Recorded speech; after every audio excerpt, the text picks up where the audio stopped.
right, man. Thank you, everybody, for tuning in. I really salute to you guys, man. Appreciate you, man, for going through this, sticking with me while I'm going through this technical difficulties. I'm trying to put all platforms on. So for those who out there that's out there on the Phantom, shout out to Phantom, shout out to Silver and Blue Nation, Big Game James too as well, the Dallas Prospect. Hopefully we are live on all nations, we on all the channels, and we can get things going one way or another. This is Law Nations. Hey, I talk the real, man. We're going to spit fire. I got about 30 minutes with you guys. We're going to chop it up real hard, man, about this Earl Thomas situation. Shout out to the Beer Gang. Shout out to Kelvin Beck and Zoom Dog. What's up, fam? Shout out to you. Shout out to everybody, man. I'm a little off today, man, but I'm going to get it right one way or another. You guys know, man, it's crazy day. We talked about the earlier today, we talked about the Shady McCoy situation, and it was crazy in its whole entirety, whether he did it or he didn't do it or whatever the allegations may be. We're going to move on from that. We're going to talk about the Earl Thomas situation, and I got a clip. We're going to do a Q&A at the end of it, so we're going to listen to what the talking heads are talking about, and we're going to get this thing going. Appreciate y'all for tuning in, though, man. It's a pleasure. It's always a pleasure, guys. It's always a pleasure. This is how we do it, man. Let's get this thing going. We're going to listen to Undisputed. All right, Rob, should the Cowboys go all out on Earl? Absolutely. I mean, this is a guy that when I was in Dallas, sitting around the draft table and everything, the comment was made, the highest rated defensive player in the history of the Cowboys is Earl Thomas. Really? Really. So Walter Juliff. So to hear that, they're going after him. Walter Juliff's been there for 100 years, right? 100 So years. now he's missed on a lot, but no, just kidding. Well, it happens. Right, It's hard. they moved the starting free safety. All the signs are there. They moved the starting free safety before OTAs. They moved him to corner. Yeah, Byron Jones. They bring in Chris Richard. Mm-hmm. I mean, come on, everything's saying let's go get Earl Thomas, and he's the best free safety in football. That's what I don't get, Skip. He makes these moves. Hey, before we start and go in further, man, shout out to Shannon Wardrobe. This is from yesterday. They talking about Earl Thomas. Should they go out there and get? And I said this yesterday, and I said it before. Just because we go out there and get Earl Thomas doesn't mean you take away Jeff Heath. I think that Jeff Heath is versatile in a sense. He can play into the box. He can play out there free in space too as well. So you get both of these guys and it will be a good thing. But shout out to his wardrobe, man. Look at this, man. I don't even know what that is, bro. And those glasses, bro, you got to give it away. This is what we know about Jerry Jones. Skip, he's a plunger. He is. He outbid everybody for Deion Sanders. He sure did. When no one else would take Charles Haley and say, give me Charles. Mm-hmm. He traded 2 first-round picks to get Joey Galloway, 2 first-round picks to get Roy Williams. Big mistake. Here's a chance for you to get the best safety since Darren Woodson. Mm-hmm. And my thing is, why didn't you do it before the draft? Because I can assure you, there's nobody you could have taken in this draft that's going to give you better value than Earl Thomas. Even Leighton Vander Esch. Hold on, before you go any further with this, man, this is why Jerry Jones and Stephen Jones, because Will McClay is there for one, so he's not going to do that boneheaded decisions. Because look at it from this aspect of it.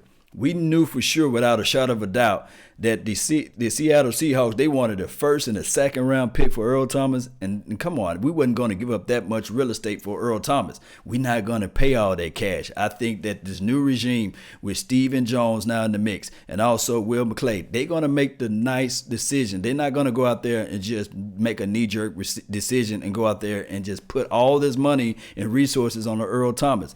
Trust me, I love L-O-V-E Earl Thomas. He would look nasty in this defense. But we have to we got to really check ourselves with this. Okay, should we go out and reach out and pay all this first round draft movement and then also pay this big cheese for Earl Thomas? No, they don't do that anymore. This is a new era, guys. This is a new era. That's what it is. Earl Thomas is great makeup. He'll cover all blemishes. Oh yeah. You have no playmakers in the secondary. That's where you're deficient. Your front seven is fairly good. Yep. You got Sean Lee. You got DeMarcus Lawrence. I believe once the young kid get healthy from Notre Dame, he'll be even better, Skip. Maybe. You have no playmakers on the back end. This guy can erase any mistake your corner makes. And still, you haven't pulled the trigger. What are you hoping for? What are you waiting for? Leverage. Wait to the last second to where he's holding out, and Seattle finally says, "Okay, we've had enough." No, but here's the thing: what you got to factor in, Skip Bayless. Now, you signed Earl Thomas. You know you got to give him a contract. But guess what's coming down the pipeline? Oh, Dak Prescott. Now, the starting point for Dak Prescott is Jimmy Garoppolo, $27 million. Now, guess who else is up at the end of next year? DeMarcus Lawrence. Are you going to franchise him again? Because that's going to cost you about $20 million. It will. And guess who's going to come up down the pipeline the year after that? Oh, Zeke Elliott. So Jerry Jones got a lot of money, and he wouldn't mind spending it, but those salary cap kind of handcuffed him right now, Skip. So you know if you sign Earl Thomas, he wants Eric Berry, which is $13 million, which is 6 years, $78 million. That's what he wants. $13 million a year. That's what you're gonna have to do for him. And you got Dak coming down the pipeline at 27. You got DeMarcus Lawrence coming down the pipeline. Okay, so you first asked what's he waiting for, and then you answered your own question. He should have. What he should have done is go ahead and get Earl Thomas, because it makes it a lot easier to do it, Skip, if you win the Super Bowl. You just throw money out. You go. Man, the reason why we can't just do that because the Seattle Seahawks wanted a first, a second, and possibly a third round draft pick for Earl Thomas. We just don't have that type of skin on the wall, Shannon. But what I'm telling you guys, we have to be patient. Sometimes we have to be like the spider. Allow the food to come to us. Just cast our webs. It's going to be there. If Earl Thomas really loved the Cowboys like he said, then next year when he's free 99, he can come on over to the Cowboys. And then on top of that, if he really want to play and put that silver and blue, if he really want to do that, then he would take that home team, that hometown, that home everything discount. But if not, then he may just be still on the Seattle Seahawks. Go to and win the Super Bowl. How much you want Dak? We got it. How much you want Lawrence? They might make DeMarcus play on another year on that franchise tag. Franchise tag, Skip. This is, as you said, exactly the kind of move Jerry Jones has always figured out how to plunge on. And I don't know why he is sitting on his hands now, because they got this new mantra in the organization of we'll build from within with our kids. Yeah. You know, we got the kid corners and the younger safeties. And, you know, Jeff Heath, he's a nice player, but he was undrafted out of Saginaw Valley State, you know, okay, undrafted. Xavier Woods, I saw flashes last year. He's a 6th-round pick. I don't know. They both ran about 4.5-ish at their combines and pro days, so they're nice players. But this guy, to your point about Walter Juliff, best defensive player ever to come down the pike on the draft board, he's a difference maker. He just his presence, his aura, his rub-off factor, his coach on the field factor. He makes everybody better, not only because he's great makeup, but just because he's Earl Thomas. Yeah. He's in the huddle. He's very emotional, excitable. He's going to lift everybody's games. He's going to teach those young corners to do this, that, and this. And he's going to do it on the fly. It's a Super Bowl move. That's what it is. And you just figure out how to make it, because clearly he wants to come here, born and raised in Texas, University of Texas, and he chased Jason Garrett all the way up the tunnel and grabbed him and said, "Bring me to Dallas," at the end of the Seattle victory. Skip, this is what happens when you pay top dollar to 3 of your 5 offensive linemen and guys that don't score touchdowns. This is what comes back to bite you, because you're going to have to. The starting point for Dak Prescott will be $27 million, which is what Jimmy Garoppolo got. Now, he mess around and win a playoff game, Skip, or get them to the Super Bowl, he going to be looking at Matt Ryan type money. Well, let me pause it right here. Now, Dak Prescott went on record saying that he's willing to be flexible with his contract, and we do know that that's a major move, especially when you're talking about the Tom Brady's of the world. And I'm not comparing Dak Prescott to Tom Brady, but what I'm saying is that you got to figure out a way throughout the history of the NFL, as it relates to the last, I would say, the 5 or 6 years, there have yet to be a quarterback that get this big money, these $100 million contracts, and win a Super Bowl. You have to figure out a way to craft that money, which you're going to pay the quarterback, and disperse it or issue it out amongst everybody. Because let's look at this too as well.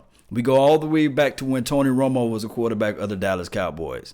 We understood that he had this aura about himself, his presence, that's saying that he can be the next guy. But guess what? When we gave him that $105 million contract or what have you, we couldn't put the money around him as far as defensive wise. In 2013, 2012, what have you, one of the world's worst defense that you can ever lay eyes on. And in largely is because we didn't have the resources and the money to spread throughout this entire team. So what I'm saying is collectively, we need to figure out a way as Cowboys Nation, figure out a way to pay your quarterback cheap. Not saying that you give Dak Prescott $15 million, but you got to figure out a good common number so that it can be respectable in a sense. And then on top of that, so you can still put money in places to help out the other guys. Like you got to sign a D-Law. You got to sign Ezekiel Elliott down the line, hopefully. And then you got to figure out who else can be the guy that's on the back end of the secondary. That's all I had to say on that. But let's listen to more of what they had to say. We'll ask Q&A at the end. $100 million guaranteed. And don't let Lawrence mess around and win Defensive Player of the Year or win a sack title or go to a Pro Bowl, become an All-Pro. Because the thing is, when you get these young guys, Skip, the price don't come down. Rob, you know this. Right. The price don't come down. It's like location. It just keep going up and got up it. and up. So if you acquire Earl Thomas, are you going to have to overpay for Earl Thomas at 29 going on 30? Yes, you will. Yes. Sure. Will he be diminishing returns at 31 and 32? Maybe a little bit, but I thought he had a career-threatening. Remember, he broke his tibia. And it looked like, and he's tweeting about this could be the end of me. Well, last year he just bounced back and looked just like Earl Thomas to me. He made the Pro Bowl last year. So at 29, 30, 31, I'm going to bet on it. You got to figure it out, Skip. You have to figure it out. If you're the Cowboys, what we're used to seeing from the Cowboys, they spare no expense. We try to win championships. So whomever they needed, Skip, whatever piece they needed in the 90s, they would get it. Yep. So now all of a sudden, seems to be Jerry like, hold on, I don't really want to. Jerry's not running the show no more. I need Earl. Earl is the difference maker, Skip. So they were all too quiet throughout free agency. They were all too quiet on draft night for my taste. Leighton Vander Esch? I don't know. I don't get it. I think this trade's been in the works. Right. I think both teams realize it. Yeah. They decided not to do it for the draft. I don't think Seattle wants to look like it's rebuilding or whatever. They are. Yeah. Did you notice during this offseason, now they've got passing game defensive coordinator Andre Curtis coming in. You know, he's there, but now they've given him this title. They know he's going to be working with a young group. They're probably going to lose Earl Thomas to Dallas. I'm assuming that. And they needed the linebacker. Remember, so Cam just called it. They need to move on, Skip. Yeah. They've gotten rid of Bennett. Richard Sherman is gone. Cliff Abel retired. Cam Chancellor retired. So they're basically breaking this thing up piece by piece. Really, the only healthy guy that's there that wants to be there seems to be Bobby Wagner. So they've moved all the Legion of Boom. That's gone. Yeah. So the final piece is Earl Thomas. Let him go to Dallas. Dallas give him money. I get it. You can give a 5-year deal, Skip, and basically give him the money in the first couple of years, and everybody's happy. But Jerry, come on, Jerry. This is not the Jerry we know. When you ever known Jerry to be stingy with money? Maybe he's resting on his Hall of Fame laurels now. No, right? he wants He's kind of semi-retired. Skip, he got to get he's waiting for never training going to get camp the ready to credit get him in. Okay. until he builds one without Jimmy's players. Yeah. You know that's what he wants first and foremost is to build one of these things without old Jimmy lurking in the background. Because everybody said, well, he won with Jimmy's players. Did he? If they get Earl Thomas, you are dead in the water. You are so in trouble. If they get Earl Thomas, the bet is off. Oh, the bet is off? Okay. Oh. Now we got a flipper and a reneger going. Oh, look, Terms. hold on. You want me to go get the best? All right, man, we're going to stop it here, man. So pretty much so with everything, I want you guys to post in the comment section down below in the chat box. Do we go out and spend the farm on Earl Thomas? Do we go out and do everything we need to do to get Earl Thomas in this mix? I want to know from you guys. This is Q&A session. We're going to talk. I got about 10 to 15, close to 15 minutes. I can wrap it up with you guys. Shout out to the first person who laid wood in the chat box. I don't know your name yet, but let me know. Kevin Beck, man, what's going on with your DJ Cobb? I bet the bet is off. What's the bet? What's going on? Innovative. Yes, we need him. From the aspect of what leadership brings, we all talked about what the aspect of what number 50 brings. We know who that is, Sean Lee. And then you add in Earl Thomas. We know that there will be a good, and I'm talking about a good secondary. There will be something that everybody can marvel at, because we now have somebody that's explosive that can understand what the flow of the defense need to be and understand what Chris Richard is trying to do. And then we tell Papa Rob Marinelli, just coach that front four. Just man the front four. Everything else will be nice. And we have the rotation because you know Rob Marinelli loved to rotate his guys. And then we talk about, too, as well, when Barry Church left his team last year, when he left and he went over to the Jaguars, one thing that he did say that the Jaguars were doing versus what the Cowboys were doing is that they didn't rotate the secondary as much. We had guys that what he was saying, that we had guys that was in the position. Those who play football know that football is all about rhythm, momentum, and staying into the game and understanding the feel of the game. And once you understand the feel of the game, you can fly out to the ball faster. You can make these plays because you can understand, okay, well, this guy is shortening his route. He's chopping his route off too quick right now. I can jump this route. I seen that look in the first quarter. Now I'm going to jump the route in the third or the fourth. So that's what it is when you're staying in the game longer. So I guess with now that you have Chris Richard, we won't see the musical chairs out there in the secondary. Shout out to Holt. What's going on? He said, Law Dog, what's up? I love Earl Thomas too, but please give up. We said give up the house to get him. No. I don't want to give up the house to get him. I just think that we should find a way. Just find one way to get the guy. But if he really loved the Cowboys like he said, if he really loved the Cowboys like he's saying, then he should figure out a way to take the home team discount. He shouldn't look at the Eric Berrys of the world and what they getting paid or what he's getting paid or what have you. And shout out to Eric Berry, man. The dog he's a beast out there as far as free safety. He's setting the temperament and setting the tone, battling out through everything. But if you really want that ring, if you want to host that Lombardi Trophy, you got to make the sacrifices. Remember I was talking about Tom Brady. He takes massive pay cuts, right, to put peoples in places around him so that he can host the Lombardi Trophy. And then also he get sideline deals and jersey apparel deals and stuff like that. But then I guess and when he dating a supermodel, maybe he can do that because I heard that she make more money than him. This is DJ Cobbs, Law Nation. Shannon and Skip bet a box of soda or something that, let me see, by the playoff or something like that. They might have. And Cowboys we trust. He said, Jackie. Hey, Miss Jackie, what's going on with you? She said, Cowboys crunk. Interesting point about the QB. We was talking about the quarterback earlier, whether or not you pay the guy or you just go all out of the woodsheds and say, okay, we're going to reach into our pockets. We're going to play this man $32 million. Because if Dak Prescott wins 1 or 2 playoff games, then that dude speaks rhymes and the realms of paying him around what Matt Ryan is getting paid. But I digress. I just don't want to see that type of stuff happening with the Cowboys because we got so many needs. And still, even if we get Earl Thomas too, I still will have my reservations on this defensive front. Like I said, I can't really just trust everything on a Dayton Jones and a Brian Price. I just can't say that I can beat on my chest and say, hey, Dayton Jones is going to just shut it down. I can't call it. I'm waiting for David Irvin to get back and get into this mix and just wreak havoc after week 4. That's what I'm waiting on. Shout out to Lopez. Thomas will make the bid threat in the backfield. Yeah, I think you're saying that Thomas will make the threat in the backfield. He will. He will make it happen, guys. He will. Shout out to everybody. I'm gonna see if I can go to my other platforms too as well.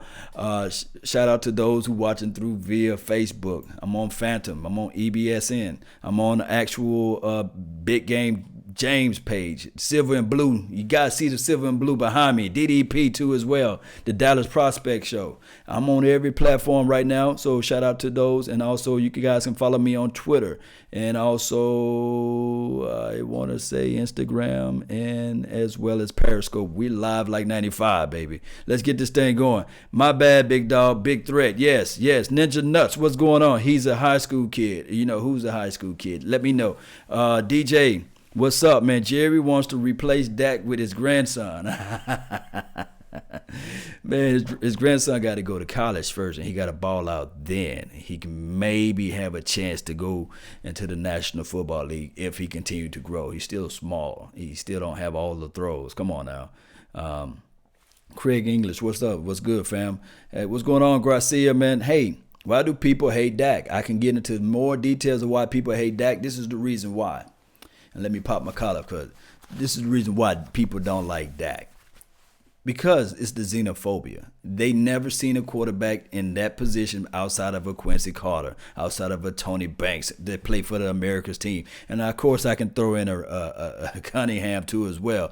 It always bring in the extra, maybe this guy is just fool's gold for us. Maybe he's like a RG3. Maybe he's the guy that's a one-year wonder. But what I'm telling everybody is just pump the brakes on everything, because you don't want to just pour everything into Dak. You got the best offensive line. Well, one of the best, not saying that they are the best, but one of the best offensive line in the NFL. And then you have one of the best running backs in the NFL. This offense runs and operates through Ezekiel Elliott. And all you have to do is keep pounding the ball. Trust me. Go back at Ezekiel Elliott high school, middle school, and even you throw in the college records. This guy do not lose games. He will win more time than he will lose. So this is the thing. What we got in place is now, we got a Jamez Olawale, we have a Rod Smith, and they went out and drafted a Bo Scarborough.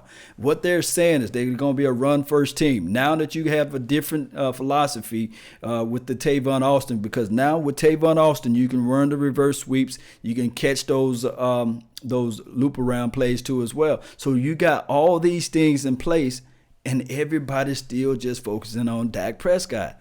You just need the manager. I'm telling you, right now, if you want to make massive money, all you have to do is get your Photoshop skills together, Photoshop Dak Prescott in a bus, just have him driving the bus. The engine to this bus is Ezekiel Elliott. The wheels on this bus is the offensive line. The armor is what Chris Richard is going to do with his defense. There you have you. There I say. This team will be a different team than 2017. You can book it, baby. 100% truth right there. I just got to tell you guys, man, that's what's going on. 22-10 do speaks volume 2 as well. Yes, you are right, Gazar.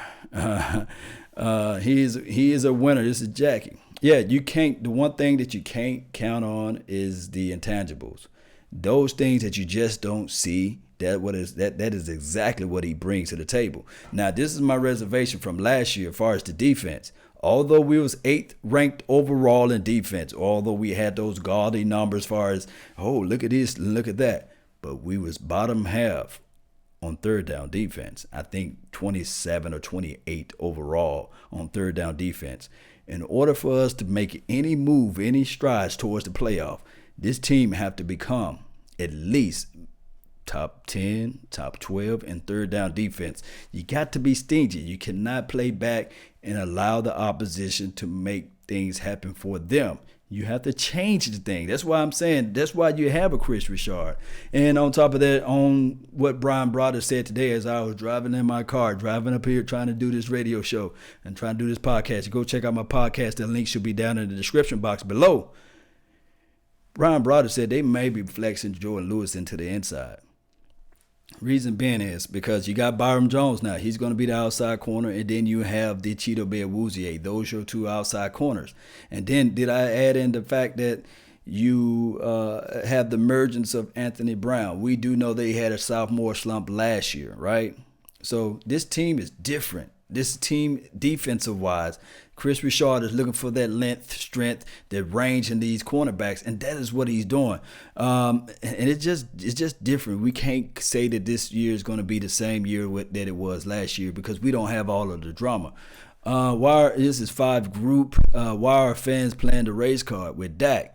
No one else says that. I don't know 5 group. It's just the go-to thing that people do when they talk about a quarterback. I don't know. The thing is, can the guy win a game? Yes. Can the guy pass the ball down the field? Yes. Give the man a chance. That's all I'm saying. Of course, it was his second year. Everybody deserves a second year slump. Everybody. I don't know anyone that just said, okay, I should never have a downfall. And then on top of that, if 9-7 is my slump year, then lo and behold, that's not bad at all. This is not me just drinking the Kool-Aid. This is me telling the truth. Buck Burrow, top 5D without Earl Thomas. Could be possible. Jordan Lewis played against the Slack in college, didn't he? Jordan Lewis still mainly played on the outside. To me personally, I'm saying that Jordan Lewis, he don't have the eyeball test of a big physical corner, but I give him the nickname of Hip Pocket Lewis for a reason. Go back and look at some of my film sessions. You see the man is just tattooed on the opposition. Everywhere they run, you have Jordan Lewis right there, punching the ball out. Now, he don't have like this blazing quick speed like a Deion Sanders, but somehow, some way, his recovery speed is great, and then he does not allow the opposition to get long and rangy separation on him. He just stuck on your hip. So from the eyeball test, maybe Chris Richard is just saying, okay, let's just go ahead and put Byron Jones out there, and then we have Cheeto Beawuzie, and when the quarterback is thinking where I'm going to go with the ball, they have to make that quick decision. And football is about a game of inches, and if you can get the quarterback to think for more than 2 or 3 seconds on a play where they're going to go with the ball, you're winning half of the game. Remember, I always say this is chess, not checkers, baby. Mike, whoa, you're right. Jackie Smith, yeah, shout out to you. And I apologize, guys, on the Facebook panel and the other pages that I'm not able to read your comment at this time. Just go to my YouTube page and jump into the chat box there, and I can read most of your comments. Will Cedric Wilson make this roster? Man, this is from William P. Cedric Wilson got Boise State insurance, man. He's on this team. You can book that. You can bet that. He's on this roster. Is Jalen going to be our standout? This is Ninja Nuts. He said, is Jalen Smith going to be the standout player? He took the brace off, and then on top of that, last year, Jalen Smith was one of the guys that was leading in tackles in most of the games last year. So if you put that in mind, if you put Jalen Smith out there now without the ankle brace and also more comfortable with the offense is going to try to do, and also more comfortable with the defense, the guy's going to explode. Blue field pass. I like that. Shout out to you, Shogun, man. I like that. J.R. Torres, any news on Randy Gregory? I'm thinking that the NFL is always a PC political football battle with the NFL. I think that they're waiting for the right time, the slowest part of the slowest news of the day, and then they're going to make this announcement. Look for a Friday, maybe a slow Friday. Maybe after OTAs, maybe they squeeze them a little bit more, and then they say breaking news, and they're gonna have a whole special with ESPN, a whole special with NFL Network. Randy Gregory has now been reinstated into the NFL. He can now participate in team, drills and stuff like that. Just look for it. Put your money on it. Bet it. It's not going to be in the middle of the week. They're going to wait till a Friday, a slow period, so they can get all those ad revenues through a whole entire Friday, Saturday, and Sunday. Then they're going to have this thing out there, Randy Gregory ready to play. And we can't wait to see Randy Gregory. Shout out to my guy, Big Game James. He said that boy got that bend. My guy, Voch Lombardi. Go check them out, man, about that Randy Gregory talk. KJ Rose, what's good? Who is good? Your comment ran away. What is this? At Law Nation, I understand that Romo is a good quarterback, but people only gave Dak 2 years already and think the guy's the worst. Doesn't make any sense. This is from Mike Woe. The whole Tony Romo versus Dak Prescott conversation. The thing is with Tony Romo, we have a collective, or most of the fan base defended Tony Romo for all those years. And then for somebody to pretty much pull the rug from under his feet and then insert another quarterback, they have no choice but to still stand firm on what they believe and say, okay, we're going to completely still try to defend the guy and say that he's still the best thing since sliced bread. But they fail to realize the sun has set on Tony Romo. He's broadcasting now, got a wonderful gig, got a beautiful wife and kids, and he's sitting at the house eating his Cheetos and just chilling, you know. But now we have Dak Prescott, the new era, and people look back at last year and they fell in love with the aspect of having a quarterback to throw the ball down the field most of the time, because it's two different styles of play. People have the short mindset and the short mind frame of forgetting. They forgot most of the interceptions. They forgot the games that we were supposed to win that we also lost. But they remember the comeback games. And that emotional high, you feel that adrenaline, and you feel like, okay, this was the time that we had Tony Romo. But granted, we should sit back and enjoy the moment, enjoy this ride. We went 13-3 the first year, 9-7 the second year. And then on top of that, if we so happen to go anywhere beyond 8-8 this year, that's a plus, because now that'll be the first time in Cowboys history since the 90s to have 3 consecutive winning streaks winning seasons in a row. So the last time we had 2 back-to-back winning seasons was in 2007. That's a long time, guys. So if you're healthy, you're wealthy. And this is the thing. Tony Romo just couldn't stay healthy. And trust me, I love Tony Romo. I believe in Tony Romo. But now it's been 2014. It's 2018, going into 2019, and people are still talking about the Tony Romo fiasco. The guy is enjoying his job up there in the booth. They need to just leave on and move on. But it is what it is. The Cowboys nation's always like that. We always fickle with our quarterbacks. Trust me. Cowboys crunk. Law Nation is our offense is not Dak friendly. Is our quarterback friendly. It is quarterback friendly.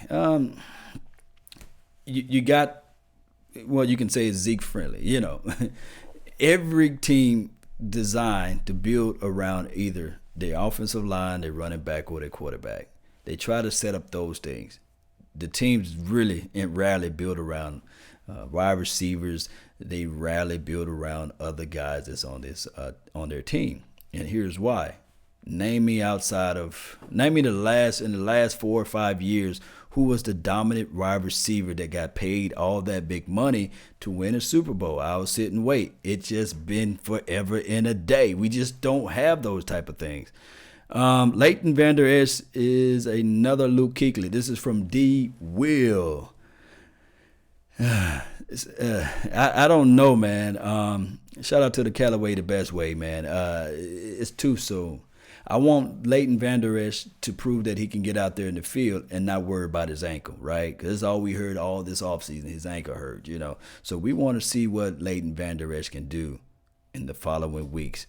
So with that being said, guys, I really got to wrap this show up. I really appreciate everybody for tuning in. I apologize for the technical difficulties from earlier, but this is all a learning process. This is my second time jumping on live on all of the networks, all of the panels. It's just weird way I got to finagle the system in order for it to just shoot out to all these programs. But if you feel like you really want to follow the show, join in and tune into my podcast. Hit the like button. Smash the like button if you want to. Drop the elbow on the like button. Share the content. Let people know that this guy, your brother from another mother, no other. I don't look like Danny Glover. I know you guys want to say that James Harden, but I'm 8 years older than James Harden. So this guy, a Cowboys crave fan, love to talk about Cowboys. His name is Law Nation. Guys, follow this page and then just shoot him up. And then hit me up on Twitter too as well. I'll be there. And also my Instagram. That's all the time I have for today. I really thank you all for yours. And remember, you're listening to nothing but the best. Salute. I'm out. Let's listen to the jam out to this 300 at least, man. We can do that, right?